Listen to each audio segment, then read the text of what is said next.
All right, good.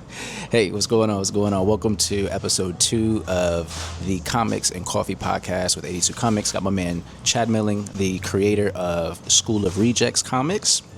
And we have a really interesting, loaded, and nuanced episode today. Yes, we do. Yes, we have some interesting topics to unpack. We're talking about villains. I can't wait to talk about villains, what makes for a great villain. Yes. Not a good villain, but a great villain. Yes. What are like the key ingredients for a great villain? We're going to be talking about the different types of villains. There's different types of villains, different complexities of villains. Yeah. Definitely in the modern age today. Yes. For sure. Over the years, Yep. the villain has evolved Yes. from a binary figure. Because I think in the 50s and the 60s, it was good versus evil. The good guy was aligned with a moral compass, and the bad guy was just evil. Yep. He was just bad.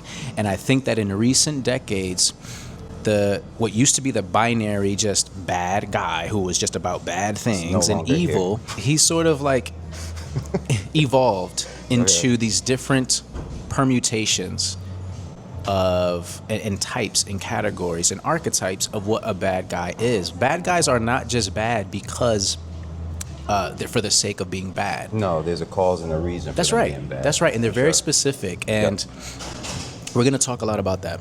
Now, first thing, if you haven't already, please subscribe to the channel, 82 Comics. Make sure you hit the notification bell to make sure you know that when this episode drops, you are in the know. Mm-hmm.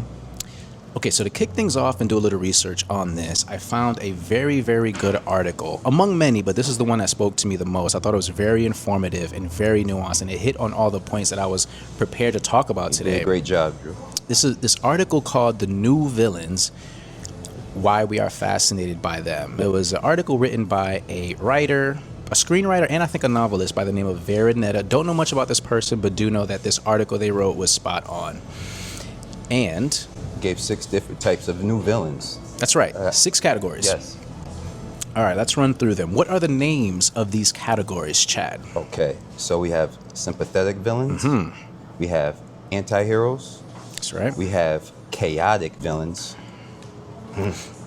We have ideological villains.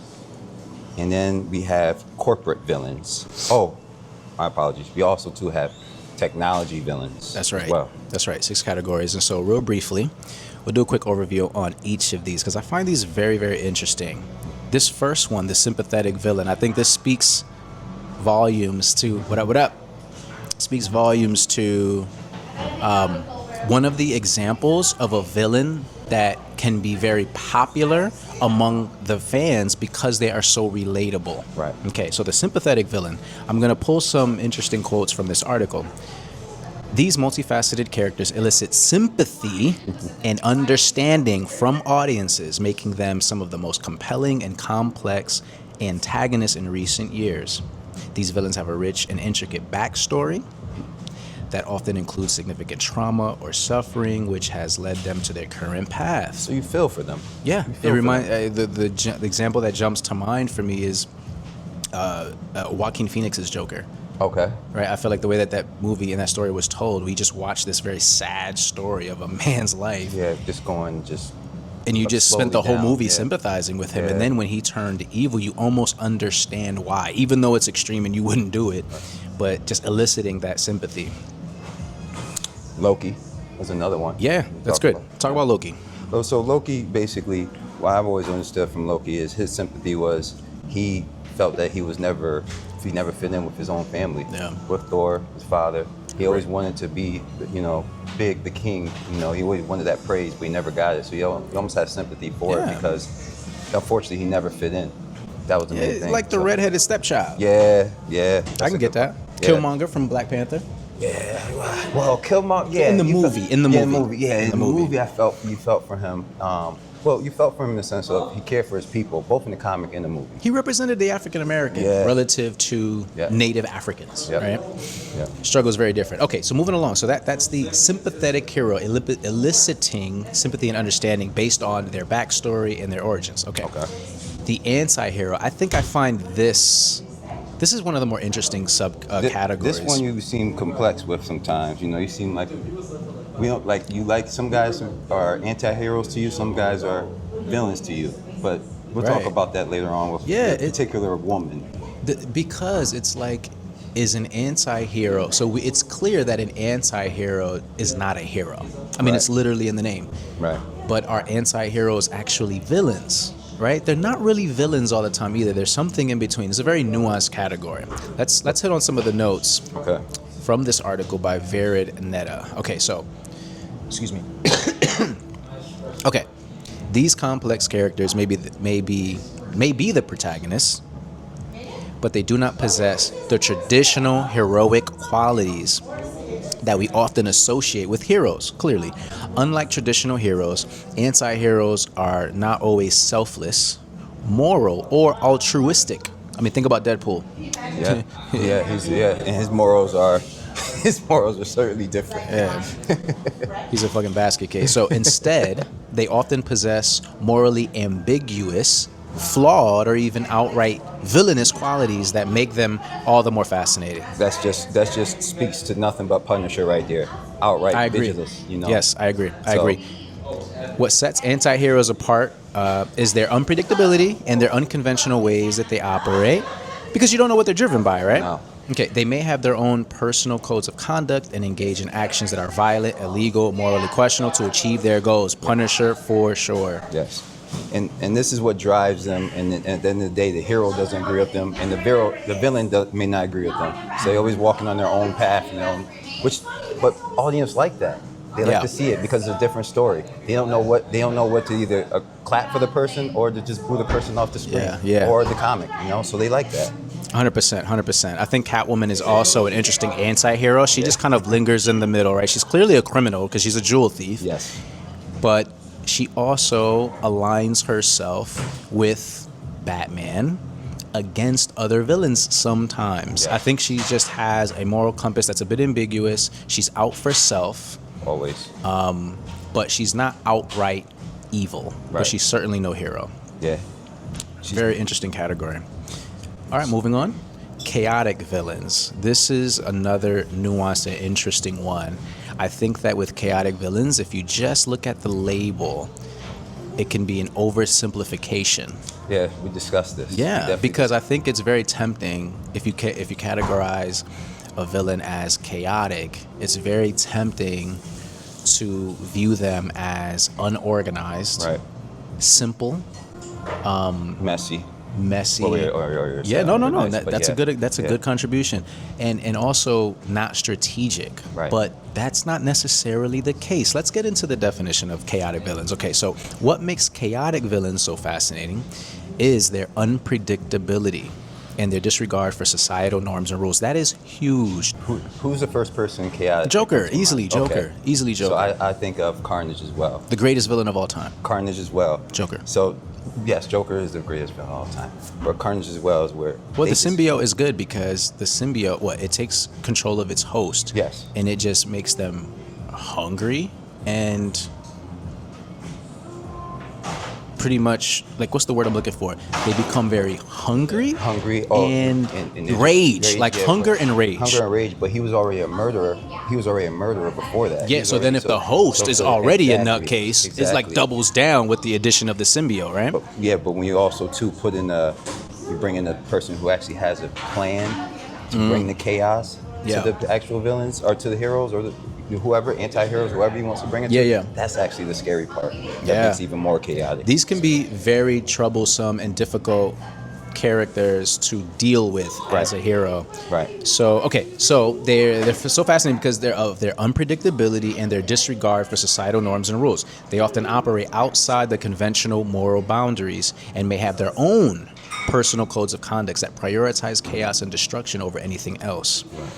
This makes them challenging and dangerous opponents for the protagonist who may struggle to understand or anticipate their actions.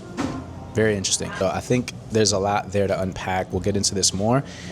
Next, we have the ideological villains. These may be some of the most interesting villains because these are the type of villains that when you really understand their moral code, it's not very ambiguous. It's clear what their moral code is. you can understand they believe that what they're doing is for the greater good. That's it. That's Yeah. the only. That's the only. And so yeah, and that's so the only way. they believe that they're right, and they're aligned to an ideology Yes. that does not align to the same ideology as like the current standard, the paradigm that Of society everybody else, is the aligned to. other- Exactly. From any sheep in their mind, they think of a sheep. Yes, You know, and that's they don't right. believe in that. So let's unpack this a little bit. So ideological villains are the type of villains who are driven by a belief in a particular ideology or belief system.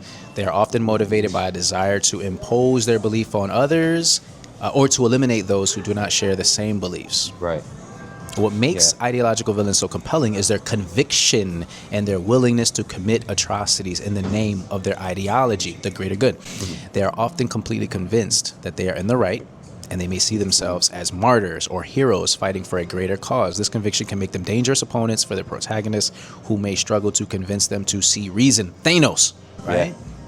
He is Restore balance in the entire world by killing half the population. getting rid of them And by any means necessary. that's right. By any And as means necessary. atrocious as that sounds, it's one of the only ways that Thanos believes can restore balance Right. in the world for those people who continue on living. Good. Magneto. I will get rid of the human race. Yes. Or mutant kind. Well, By any means necessary. Magneto versus Professor X is Malcolm X versus Martin Luther King, Martin Luther King. right? Yep. Civil rights. Yep. So yeah, there's a lot to unpack with the ideological villains. Okay, so these Corporate. last two are a little bit more, I think, modern categories, and they're very, very specific. And I think you see more examples with these next two categories in films than comics, or at least that I'm aware of. Well, no, they're in tell comics as well. They're definitely in comics as well. You can see them with certain people like Kingpin. You can see them I agree with that. Lex Luthor with the corporates Yeah. and stuff like Okay. that. So you can see that with them. Good point. Okay, so let's knock these last two out. So corporate villains. In today's world, it seems like big corporations and governments are often seen as corrupt and evil, and it's no wonder why. Corporate villains are the perfect example of greed and power gone wrong. These villains are motivated by profit and will stop at nothing to achieve their goals, even if it means engaging in illegal and unethical practices that harm or exploit others. Yes. But what makes corporate villains truly captivating is their ability to manipulate the system and bend their rules to their will. Any means necessary. That's right. With their vast wealth and resources, they can pull strings and make things happen that most people wouldn't even dream of. Absolute Joker. Yeah. I have to listen, read the Absolute Joker. I haven't read it yet. I never waste or miss an opportunity to deviate from whatever we're talking about to talk about Absolute Batman. People truly do not understand what they're missing by not reading Absolute Batman. Absolute Batman 15 just came out. We got the Absolute Joker origin story, and I'm gonna just tell you that the corporate villain box for Absolute Joker is checked. He is rich and he has resources that he can throw at his sinister plots. And what's Absolute Batman? Absolute Batman is a construction worker. He's an everyday man. He's a common man. He's just also 7 feet tall and 421 pounds. Moving on. But what makes corporate villains truly captivate? Did I already read that? Okay, they already read that. Okay, so the most blatant example that comes to mind is like Jordan Bell, the Wolf of Wall Street, right? Right. He's not a comic book character, but just that type of person who He just manipulates the system. That's in right. the sense of working for him, working for his co-workers, and it's all about greed. It's all about greed. Greed, yeah, That's absolutely. It, you know? Power and wealth; those Yep. two things usually go, are Hand in hand. Exactly. Yeah, they're hand in hand for sure. All right, moving on. Yeah. Technological villains. All right, so these are the type of new villains Yes. that have emerged in recent years, particularly in science fiction movies and TV shows. Yep. These villains are typically driven by a desire to control or manipulate technology Yes. in some way, often with disastrous consequences. They might be robots, androids, or other AI, or they might be human characters who are experts in technology. So they're either leveraging and manipulating advanced technology, Yes. or they themselves are the technology. Trying right? to be number one. Exactly. Always. Yep. All right. What makes technological villains so fascinating is their ability to manipulate and control the world around them using technology. They might use advanced hacking techniques to infiltrate computer systems, or they might use robots to carry out their bidding. They might be motivated by a desire for power or control, or they might simply be acting out of their own programming. I'll add another layer to this. Okay. They also might be programmed or just acting in accordance to an ideology. Yes. Like And they sometimes AI or technological systems, the AI starts thinking for itself, and it comes to the conclusion that the only way the human race can sustain is if we take control, hold of because AI, humans yep. are so self-destructive. So in my view, technological villains can also sometimes be ideological villains, but because they're using advanced technology, they check both boxes. What I was going to say too is Dr. Vader is a prime example of this. Tell us who that is. Rejecks. He is a prime example of this for School Rejects. Who is this now? This is Dr. Vader. Actually, What issue? Wait. What issue is this I'll character? show you a picture of him real quick. So Dr. Vader is related to Coco Harmony. Just real quick. So this is him. We don't waste any opportunities to plug the School of Rejects either. So this is Dr. Vader. He believes in tech. Can you pronounce it one more time? It's Dr. Vader. Vader. How do you spell that? Vader. Vodder. Okay, Vader. Got it. So this is Dr. Vader. He's related to Coco Harmony, the villain in School of Rejects. And he believes in technology is a must. Is he in a straitjacket? He's actually in the straitjacket / wow. doctor jacket. Okay. So, as you can see, he has dreadlocks as well, no arms as well. So there's a reason behind that. But he believes in technology and technology first and only. So we'll get back to this. Oh, is he? What species is he? No species, human. Is he Or part? human species. Is he part technology? So he's a human. He's human. Okay, interesting. Yes. You did. I wasn't aware of Dr. Yes, Vader. Dr. Does he Vader. make an appearance in a comic yet? In part 6, there's something In special. part issue 6. Okay, Yes, School of there's Regents something issue special. 6. Dr. Yes, Vader. So Dr. that means issue 6 is going to be a key because it's the first appearance of Dr. Vader, Yes. a new character. A very smart. Noted. new I will add it to character. my pull list. All right, cool. Okay. All right, cool. So that covers the 6 categories. Serious. Go ahead. One real quick question. Yeah. What's your favorite villain out of these 6 categories? Ah. Favorite. That's a tough one because I honestly think when I look at my favorite characters, they check multiple boxes. Okay. So I don't know if I have a single category. But if you force me to answer that question, I think it would be between chaotic villain and ideological villain. Okay. One or the other. Yeah. And I oftentimes think, I honestly, and if you forced me, if you put a gun to my head and said, no, nigga, choose one, I would choose the chaotic villain. Because I think that some of the best examples of chaotic villain, other than the symbiote, because I think the symbiote is like hunger and rage. Okay. But examples like the Joker, they're chaotic, but what they're actually doing is experimenting on breaking societal norms to challenge theories they have. Yes. And To see how people react. yes, See how they yes. So I think that chaotic villains ultimately are some of the most like layered, complex, and nuanced villains that there are, and some of the smartest. Yes. Smart. They're smart and they want to see the world burn. Unfortunately. Yeah. But I think, I think they have strategic. strategic reasons, Yeah. deep-seated reasons, and I think they have strategic tactics. So these characters are smart. They tend to be smart, I think. I agree with you on that. So that's my favorite category. That's a good question. We didn't have that listed there. That was a good one to add. I'm glad you did that. Yeah, I definitely thought about that. I was like, let me see what he would pick. I honestly thought you would pick ideological. It's between the two because I was like, that's definitely going to be his. But they're interesting because they know that they're right. They believe that their moral compass has them operating to a just cause, and it's mainstream society. Yeah. It's the societal paradigm that everyone subscribed to, like little sheep, that are actually wrong. Right? Their compass is pointed to the wrong North Star. I'm the one that sees the truth, so it's my duty To do it. to, To do it. to line everybody up, but to do it, to actually show them this reason, and that's it. Like, Even if and sacrifice is often necessary, and that's okay for a greater cause. Yes. And so they're very they know, they believe in complex themselves, characters. they believe in their purpose, and they believe in their beliefs, without a doubt. Yep. That's for sure. Those are two. I think those two categories I think are fertile grounds for very, very interesting characters, interesting villains.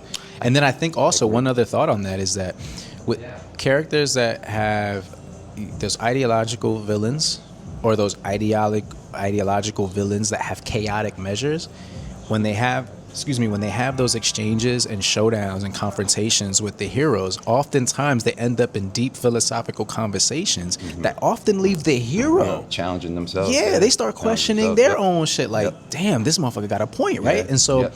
I honestly, I think those two spaces are the most fertile grounds for the most interesting villains, and the villains where the fans are most tempted to say, you know what, I'm rooting for this guy. Right. Yeah. I mean, when the fans and the people start rooting for that person, that's what challenged all your moral compass as the actual hero. Yeah. You know, I agree. 100%. Okay. All right, dude. So with that, what about some of our personal favorites? So all that said, we talked about what villains are, right?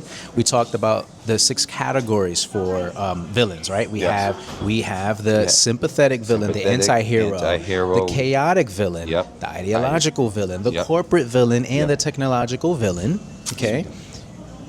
With that said, give me your top 3 favorite villains of all time, and why, if you don't mind.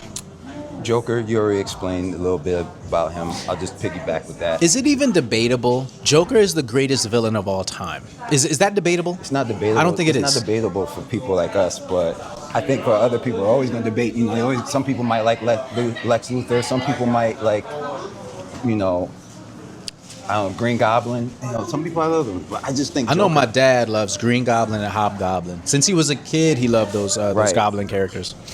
But the thing is about Joker that we like the most is that he has no superpower, no supernatural ability, but he's able to compete with Batman, to the Supermans, to the Green Lanterns. He doesn't have special abilities. That's the cool thing with Batman too. But at the end of the day, Joker is he's just as knowledgeable and just as good as Batman, and he could pull off everything. And they're both humans. That's what makes him so spectacular. That is it. Because sometimes Joker is so evil. I sometimes forget that he doesn't have powers. Nothing. I forget that. Yeah. Like when you said that, I was like, oh yeah, that's right, he doesn't. That's a good cool point. Part. That's the cool thing, man. So Joker. Okay. Joker. Who else? Carnage. Oh, real quick, before we move on from Joker. Yeah. As a little bonus question. Yeah. 1A, 1B. Which one is your favorite Joker? Do you have a Joker from all the Joker universes? Do you have a favorite Joker character? Well, if you go by, cinema, I'll definitely go with Heath Ledger Joker for sure. Heath Ledger, is that Heath the greatest? Is that the greatest cinematic Joker over Jack Nicholson and over Joaquin Phoenix? I think just because he had such a great strategic plan to play around with Batman and his emotions, whereas Jack Nicholson Joker, he was strategic in his plans too, but it wasn't as good as Heath Ledger's, to make him think that, okay, you got me in this jail cell in Gotham, but this is the whole setup. I'm gonna get out of this jail cell and I'm gonna capture, Kate and kill her. Like he was always 2-3 steps ahead of Batman, where I felt like Jack Nicholson Joker was only 1, maybe 2 steps ahead of Batman. That's the difference in the movie. I think that's great.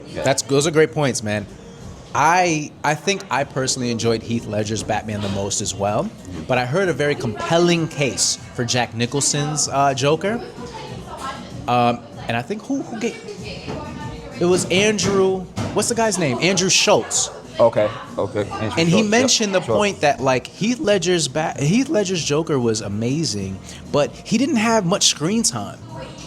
And compared to Jack Nicholson either had like double the screen time. It was like a multiple. Yeah. And so Heath Ledger, while his character was very compelling, he wasn't tasked with carrying the movie as much as Jack Nicholson's version of Joker was. And so I thought that was an interesting point. Ultimately, though, I think my favorite brand of Batman storytelling, comics, movies, whatever, is like the darkest versions. And I think that's why Heath Ledger's Joker, that dark version of Joker, whereas Jack Nicholson's Joker was more of like that, what would you like, lighthearted jokester, happy go lucky, spinning bow tie and the pow, everything you was know, a joke, a little joke to him. So I think that for me, it's like more preference based. Just that dark Joker is my favorite. Yeah, his was more based off of like comic books, comic key feel, whereas that dark Joker for Heath Ledger was a different tone to a cinematic. Yeah. Also, too, did you see that Real Life Central on Instagram where the guy who was in charge of hair and makeup and costume for The Dark Knight, that movie, you know how Heath Ledger's Joker makeup was always kind of like spotty and kind of like you could see his skin under that? Apparently, the guy in charge, that was all an accident. Apparently, the guy who did hair and makeup, his plan was to have the Joker makeup like evenly distributed, completely covering his face. So he was supposed to have a white painted face with red lips and whatever this, eyeliner, the eyeshadow, whatever. But just with he would just be sweating and just kind of like whatever. And the makeup would just kind of like start wearing off. Yeah. And it drove him nuts. Like, the hair and makeup guy hates the movie because he's like, that's not the makeup I planned. So he literally, to this day, has not seen the movie because he can't stand how his makeup came out. Really? Yeah. I didn't know that. Yeah, dude. I just check your DMs. I sent it to you. Okay. That's another thing I didn't even know about. Like, the cool thought, the only thing I really knew about was like Heath Ledger being in the hotel with the notebook and all that stuff. That was like one of the coolest parts. Oh, dude, it's one of the best character development of how he learned about Joker, learned about other characters. That part was cool. I didn't even know about that. Listen, man, the makeup part. That's dope. That's crazy. As an actor, bro, I gotta say, Heath Ledger's commitment to this character is like almost it's hard to find another extreme example of commitment to a character. You got to think of guys like Leonardo DiCaprio and Django and things like that. Guys who are method actors, right? Yep. Okay. They have a different take on it. Okay, so your favorites list. So we got Joker. Your favorite Joker was the Heath Ledger Joker. I would say Heath Ledger and Batman animation Joker. He was great. He was so great. Yeah. Classic. Yes. Love that. Okay. And then, so my second would be Carnage. Carnage. Very good. Carnage. Chaotic ass Carnage. I think what I enjoyed most about Carnage was pretty much his chaos. I felt like Spider-Man was the good version of, the hero. We had Venom as the anti-hero, and you had Carnage as the actual true villain, and just bringing everything to Carnage in the world of Spider-Man. I enjoyed that whole storyline. Carnage is a good one. I think I have a couple of Carnage keys. I think I have the first appearance of Carnage somewhere. I can't remember the... Maximum Carnage? I can't remember the issue number, but I think I have that key. I have to double check the stash. Maximum Carnage, the video game was great to play too. Oh shit! Yeah, that was the 16-bit times, right? Like Sega Genesis and Super Nintendo. Yep, Super Nintendo. Yeah, I played it. It was great though. But his character just brought so much rage to the actual comic book that I felt like we didn't see at the time. So I enjoyed that. Agreed. Yeah. Good pick. And my last pick would be Cruella de Vil. Ooh, catching him off guard with the curveball. Yes. Tell us about that Cruella de Vil. Cruella de Vil, the actual movie, I enjoyed. Yeah, from the 101 Dalmatians story. Yes. So that was a cool part about just watching her storyline of how she grew up as a kid. You actually, for me, she was a sympathetic villain. She was a sympathetic villain as growing up because she had as a kid she had so much going for herself, and she wanted to do things, be creative, be an artist, but things just wasn't working out in her favor. And then when she actually started to learn how to make it work in her favor, she did in ways that weren't actually positive and worked out in her. And then it wasn't the right way to do it. Is what I'm saying. So, which Cruella de Vil is your favorite? I'm assuming you mean from the movies, right? Yeah, definitely from the movies. Cruella de Vil, the 101 Dalmatians was cool, but you didn't know her backstory. I actually enjoyed Cruella de Vil, the movie. Yeah, her own movie. Live action movie. Yes. And this is Emma Stone's take, right? Okay, very good. Emma Stone, yep. Awesome. All right. That was a little surprise. I didn't expect that one. Okay, very good. Any other honorable mentions? Are you good with your three? Charles Lee Ray, Mr. Chucky himself. Dude, you fucking bastard. Yes. Chucky himself. I should have... Another playful, What up, bro? Another playful Yo, dude, character. that's one of my favorite villains too. I should have thought of that. Chucky is great. Another playful character, diabolical though, but hilarious in a way. And hilarious, Yeah. exactly. I was about to say. Like for you to make murder playful and funny is a different type of Dog, character, there's so a different many type of villain.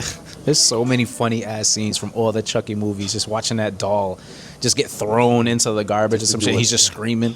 Shit's crazy. And then have this guy come in the trash can and just Yeah, just dude, like, that's it's just that. Like, who thinks of stuff like that, bro? But that's what evil villain would do. It's like it thinks the same as a hero, but it just does the opposite way. It just does evil shit. By the way, side note, Chucky is my current player skin in Call of Duty. Black Ops 6. Oh, it's a great, dude. Like the skin is so high fidelity. Yeah. It's so accurate.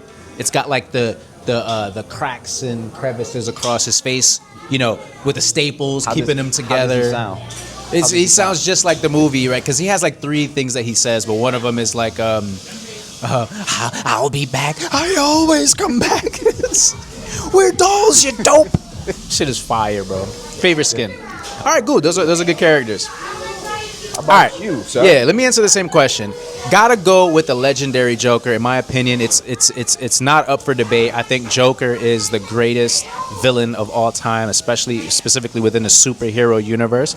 And fun fact, by the way, my research tells me that the Joker was first introduced in his debut issue of the comic book Batman 1, published on April 25th, 1940. This was a surprise to me because I would have thought that he was introduced in Detective Comics much earlier, but he was not. I would have thought he was introduced in the 60s, to be honest. Yeah, with you. dude, yeah, so I was surprised by that. So, you learn something new every day. I love Joker for all of the reasons that you mentioned and that we talked about when we talked about chaotic villains. But I was having a conversation with a very intelligent person before I started this podcast with you, man, and they just brought up such good points about drawing parallels between Joker and House. I see so many parallels between Joker and House, in the sense that they're not just chaotic they're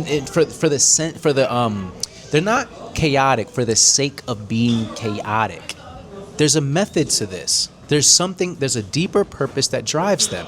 They crave a deeper understanding that they cannot quench in the current paradigm Of the world. Mainstream society, Yep. mainstream laws, the collective groupthink of their time.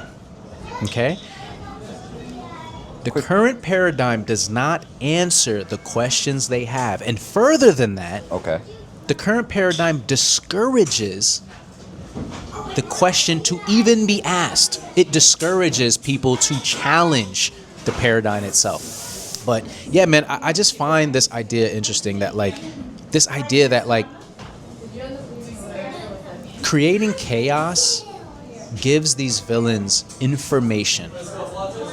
They're essentially, they have a certain understanding of human nature.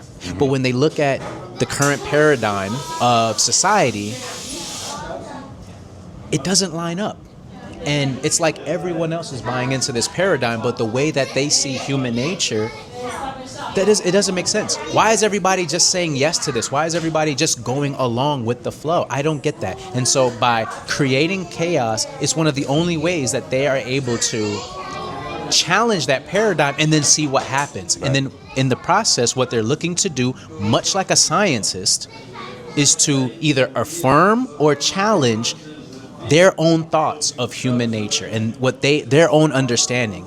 And so when they seek religion to get their understanding, they don't get their questions answered. When they seek the current laws and the Constitution, they just don't get the understanding they're looking for. So it's like, you know what? What if I just blew this all up? What if I break your routines? And what if I break your paradigms and then just see how humans respond to that? And then the chaos that ensues is the results of their experiment. And then it affirms their understanding of human nature. So if they do it enough times. Love that. If they do it enough times, and they just know what the human's going to do, pretty much. Am I right? Yeah. And they just one know. other thing. They do that, and this is just a perspective. They do these experiments to prove themselves wrong. Okay. So like House, if you watch the TV show House, one of the best characters that I've ever seen on a TV show. He's amazing, Dr. Gregory House. He doesn't believe in God. Well, more specifically and more accurately, he has not come across enough evidence or any evidence to convince him that God is real. And so he arrogantly says this all the time. Like anybody who believes in God, he just kind of mocks them. But several times in the course of the show, he does something like he actually electrocuted himself. He attempted to take his own life in order just to see whether or not he can meet God. Or if he can have some type of out-of-body experience and maybe get a glimpse of heaven or hell. And so why would somebody who doesn't believe in God go through such extreme measures to try to see God? Because the only answer that makes sense is that he wants to believe in God. Like, damn, I want to believe in God, but I can't find the evidence. And if I can't find the evidence, I can't commit to it. I can't believe in it without the evidence. But damn, I want to believe in it. So they continue to run experiments in order to finally be proven wrong. But each time they're just not. and I think this is such a great perspective. I'm so glad I had this conversation before the podcast because I think that's what Joker's doing. I think Joker has a certain perspective on human nature that does not align with the paradigm of society, and so he keeps running these experiments to create chaos, breaking routine, breaking the structure that society poses on people. He takes the rodents out of the wheel, and then what do? Oh my God, I love this so much. I think we can do a whole episode just on this. I do think there's a theory to a Joker and Batman. Yeah. They're yin and yang of each other. Oh, of course, yin and yang, definitely. Absolutely. But definitely brothers. I do believe that there's a theory. I mean, dude, even in the movie, you know, what would I do without you? I can't kill you. That's true, but it's also true if comic readers know that Court of Owls book. I need to read that, dude. Another Scott Snyder classic. I need to catch up on. That theory's just always been out there. I just feel like I understand. After reading that, I was just like, I understand, man. I just understand. Yeah. Very, very good stuff. Okay, so very quickly, so Joker is my favorite villain of all time. Another one of my favorites, and this is an interesting villain, but Galactus. Galactus is an interesting one because he is not inherently evil. He's not inherently good. He just seeks sustenance. That's it. He just seeks energy. Yep, that's it. And fulfilling his appetite. Yes, that's it, right? Fulfill his hunger. Yeah, and I think he's one of my favorite characters just because of just the scale of power. Like the magnitude of his power is great, and his relationship with Silver Surfer. I'm just, Silver Surfer is my favorite hero. What do you enjoy about that relationship between him and Silver Surfer the most? Is it just because of the respect that they had for each other? It's really the plight of Silver Surfer. It's literally the ultimate sacrifice.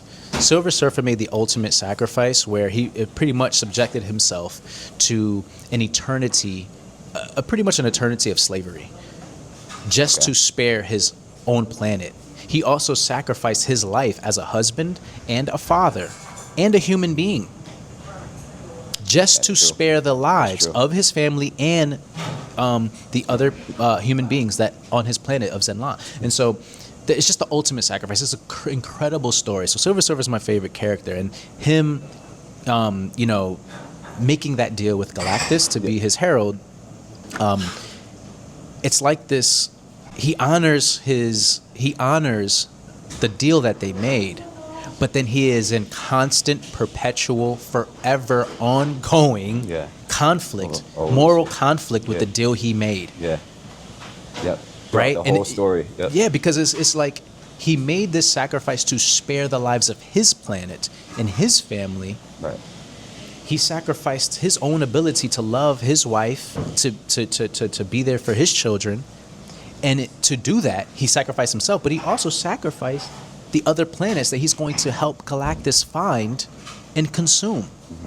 So there's a lot to unpack there. What good did he get out of it? That's right. How do you define the moral compass for that, Yeah. right? Like, is he evil? Is Yeah. he bad? Is he It's good? not. It's just- There's a it's lot just there. He's just So really stuck between a rock and a hard shell Yeah. for the rest of his life, pretty much. And one of the and by the way, I can't talk about Silver Surfer without mentioning the storyline. My favorite storyline of all time for Silver Surfer is Silver Surfer Requiem, and it's one of the just most beautiful Silver Surfer stories I've ever seen. The art is beautiful and stunning as well. But Galactus makes a beautiful appearance there, and for the briefest moment and for the greatest reason, steps outside of his signature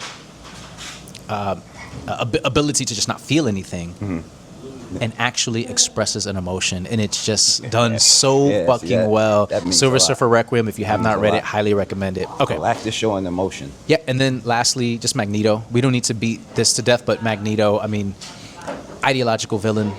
He believes he's right. I mean, he kind of represents the Malcolm X perspective in the mutant versus human world. Right. And I read Malcolm X's autobiography when I was very young, and I just thought that there was a lot that I just agreed with Malcolm X's perspective in both of MLK and Malcolm X's perspective, but I think the relationship between Professor X and Magneto, I always find that to be very compelling, and I never looked at Magneto as an evil character. I was like, that guy has some points too. Right. You know what I Right. mean? Yeah, So yeah. I love Magneto, and then as a bonus, I love Absolute Catwoman. She's so similar to Catwoman, but oh man, she just That's has what I was talking about earlier. yeah, dude. Yes. Oh, it's just the greatest combination she's a of villain. just. She's an anti-hero. Okay, so explain that real quick. Well, we talked about this already. Anti-heroes are not villains, but they're not heroes. Okay. There's something in between. Okay. But she's not a villain, but I put her as honorable mention because she's just one of my favorite characters who's not a hero, so we're going to put her in the villain category. Okay. All right. Okay. Oh. Okay. You good? Yeah. Sorry, I just pressed something. Sorry Okay. about that. All right, so I think with that, are you ready to talk about Coco? Yes. Okay, cool. Of course. So with that said, talked a lot about villains today. Talked about our favorites. Yes. Oh, real quick, should we talk about the underrated villains or just move on? Oh no, we can talk about Okay. the radio bands. What Yes, about yes. what I'm deeming the unsung Unsung villains? Unsung Underrated. villains. Yes. These are villains who either aren't known enough, perhaps they don't get the screen time or the fanfare that popular villains like the Joker get. You might not see too many cosplays of them, but they're still important characters in the actual book or in the actual story. Yeah. So What are some examples of storylines. that? Would you like to go first? I'll go. I'll go. You I'll got go- it. I got it. Oh, my first is my main one is going to be Hugo Strange from Batman. Dude, This is number one. Hugo Strange. Number one. I needed to be educated on Hugo Strange because I did not know who he was. So Hugo Strange is one of Batman's main villains, main adversaries. His take first your time. appearance was in Detective Comics number 36. Ooh, so Yes. so that means before Joker. Before Joker, yes, before Joker. He's a Holy shit. big villain for Batman for years. Yeah, and one one of of the the main oldest. things of him, he's known for is being one of the doctors in Arkham Asylum, and like he just manipulates that system to the T. Whether it's bringing inmates out of prison, bringing inmates in prison, he knows he knows a lot about the villains. He knows a lot about Bruce Wayne and his history. He just knows so much, and he's just an underrated villain that we don't really discuss a lot, I feel like.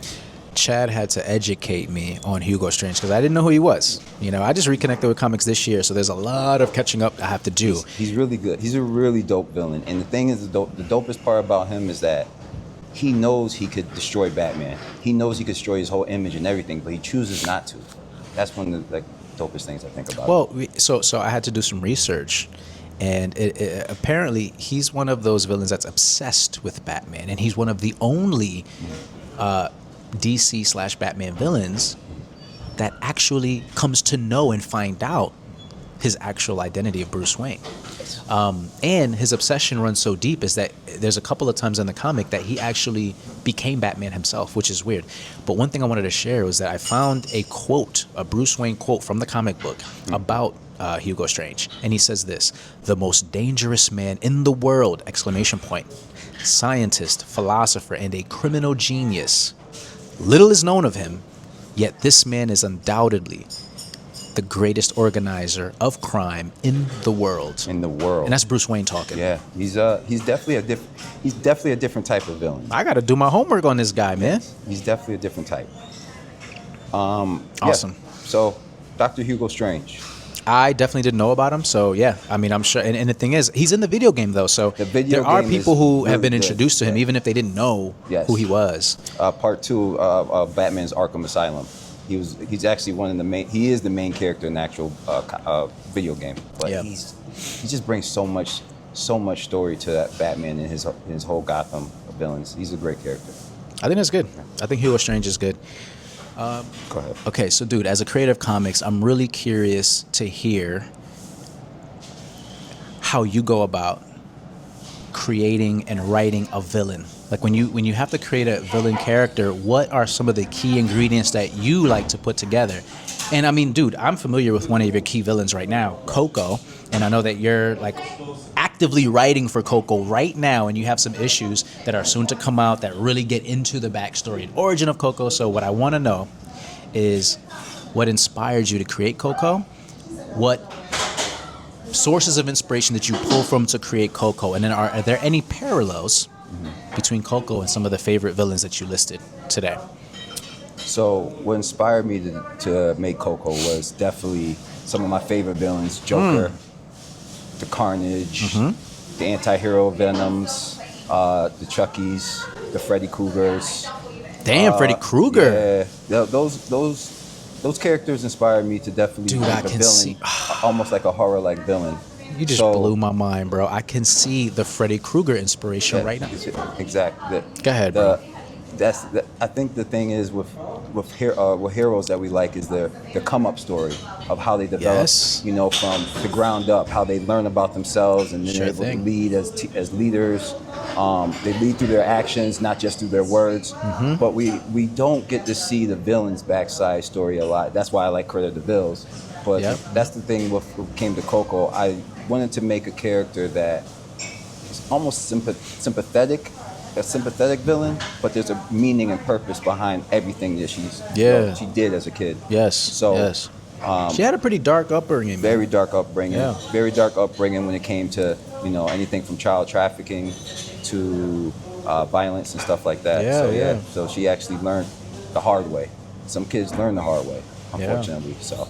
And that's the thing with Coco. Unfortunately, she wasn't taught the right things to do in her past, but she's able to make a change. Unfortunately, she doesn't.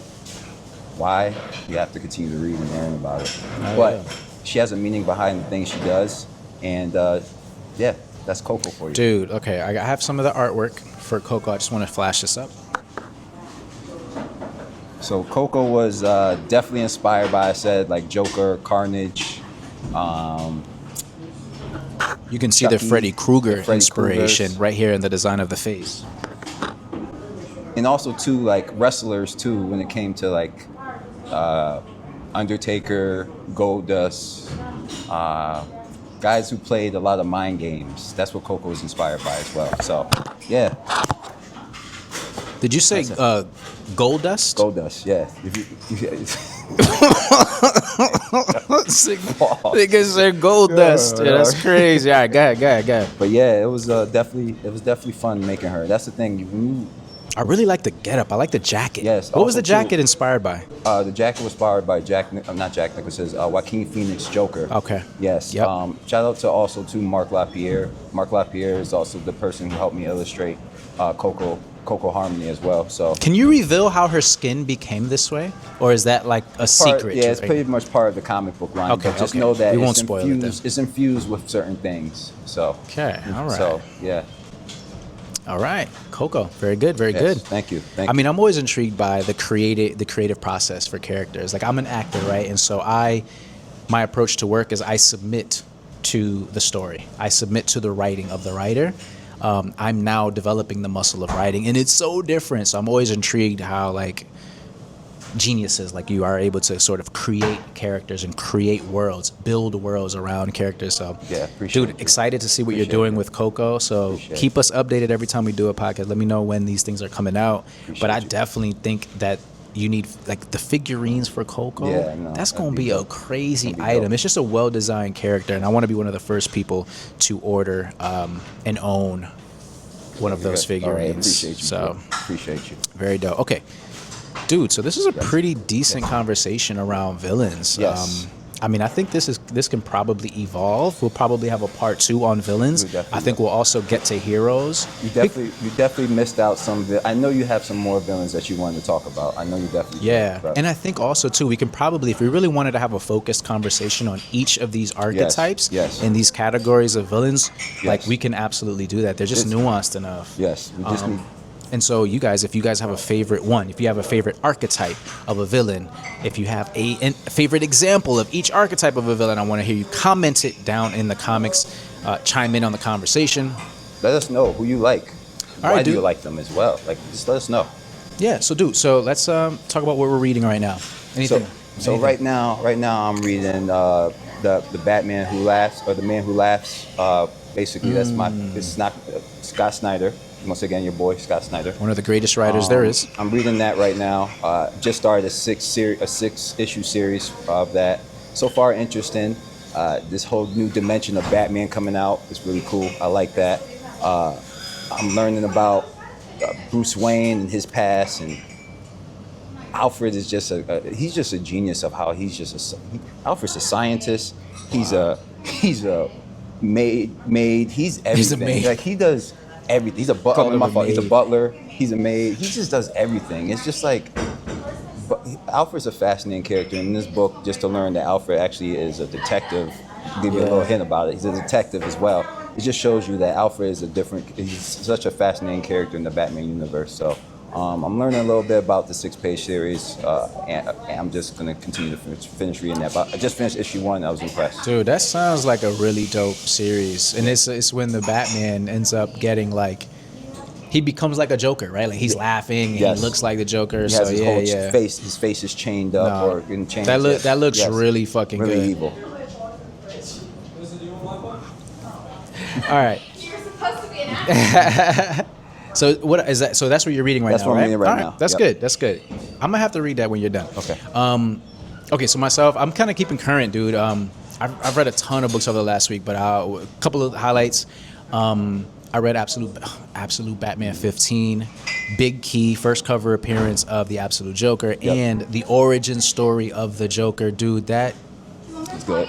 Dude, they knocked it out the park, man. Yeah. With the character design, the design of his backstory, Okay. and then what you learn things about the Joker because he's a very mysterious character. From issues 1 through 15 of the Absolute Batman series, know he's a nothing very about don't know nothing about him except that he never laughs. That's the opposite of the Joker. This is what I'm saying. Yeah, And then opposite. what happens is you learn more about what makes him different. And Okay. so I don't want to spoil too much here, but love what they did with that series. I'm also current with the Matt Fraction, Jorge Jimenez series of Batman. Okay. So recently read Batman 4. They introduced a new villain that they just created in the DC space called the Minotaur. It seems really dope. That's a dope name, man. Yeah, he's freaking people out because he has like 7 fingers, like 6 fingers and a thumb, and so it's just freaking people out. Okay. Or actually, wait, hold on. 5 fingers and a thumb, so 6 fingers. Little alien. Okay. So that was really good. DCKO is amazing. DCKO 2 is great. The side stories are great. Read Superman versus Captain Atom. Okay. Great issue. Night Fight 1 and 2. Okay. Amazing. And then one more highlight. I recently read Criminal, a one-shot by Ed Brubaker. that Ed Brubaker cover's created. great. Dude, there's like a friend of mine who goes to the same LCS that I go to, and he's been telling me about the Criminal universe. Okay. I read, and they came out with a one-shot. Beautiful cover, all red, like a lot of negative space, and it just has that old school feel to it. It has like that old school newspaper quality to the pages. It's fucking amazing. But dude, the story was amazing. You showed me 3 that cover, I was pages in, impressed. and the dude is like sniffing coke and sniffing hair. Like, yo, it's like, what's going on right now? So that was a lot of fun. And then, of course, I'm still making progress on the Department of Truth Trade. So I'm on volume 3 right now. It's mind blowing. To me, it's mind blowing. I think this would make for a great TV series. It would resemble Mindhunter, if you've seen that. It's a Netflix series. I haven't seen It's Mindhunter, so nope. good. It would resemble Mindhunter with like sci-fi layered into it. It'd be Okay. really good, really good. Okay. Anyway, so that's what I'm reading right now. And then I just recently read Turtles 13, new creative team taking over, great issue. I'll stop there because I can keep going. Yeah, Turtles cover was also a great cover as well. Yeah, dude, I think we did it. Yeah, I think we did it. I think issue 2 is in the bag. I think we just did a second podcast episode. Yes. Holy shit, dude. Boom. Right. So, yo, before we sign off, where can they find you? Chad Milling, School of Rejects, schoolofrejects.com. My apologies, schoolofrejects.com and rejects.com. Okay. And then on Instagram? On Instagram, School of Rejects. You'll see it. Red sign or red paint on the wood sign, School of Rejects. On TikTok as well. Very, very good comic book brand. Get familiar. Be sure to follow 82 Comics across all social media platforms, and then sign up and subscribe for the channel 82 Comics. And stay tuned. Stay tuned soon. We'll be issue episode 3. Not That's issue right. Well, Coming soon. And also check out my weekly reviews. Each week I keep up with the latest comics, and then I do a review video on what I read, what I liked, what I didn't like. And so if you want to hear me talk a little bit more about some of the books that I said I'm reading, make sure you check out my weekly reviews. Yes. 82 Comics weekly review. Yes. All right, dude. And I think with that, thank you, we Drew. will sign off. Thank you. Make sure you support your local comic shops, and make sure you read your comics so that way we can discuss them Coffee and comics. over coffee. Catch you next time. That was a good conversation. Yeah, I felt like it was a good conversation. I felt like it was kind of